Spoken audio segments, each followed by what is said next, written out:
เอาโมเดลข้าพเจ้าเนาะจะมารีวิวสโคปแคมเนาะสโคปแคมติดค้างตัวนี้เนาะสั่งมาใหม่เนาะตัวนี้แจ้งดีใช้การได้ดีตัวนี้เนาะที่จริงมันมีของแถมเนาะมีกระเจ้าใส่มีทอตัวนั้นใส่ต่างแต่ว่าทอตัวนั้นเป็นทอใหญ่เนาะแล้วข้าพเจ้าเลยตัดยางติดรถนี่เนาะตัดยางติดรถตัดออกตัดให้มันพอดีกับเป็นกล้องเนาะกล้องนี้ก็เป็นกล้องของ VSA เนาะให้มันพอดีแล้วก็ซุปใส่เนาะตัดยางติดรถให้มันพอดีแล้วก็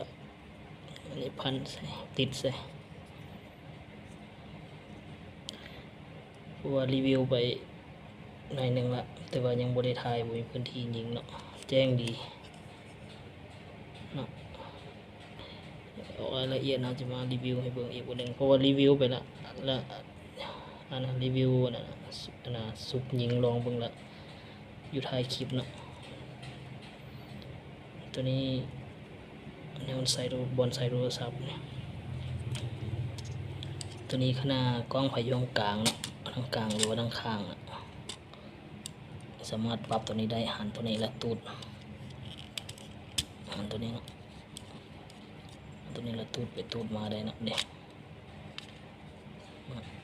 ไปสนใจ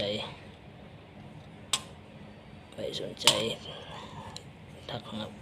ข้าพเจ้าเลยเนาะราคาบ่แพงเนาะแต่ว่าเครื่องเป็นเครื่องออเดอร์เลย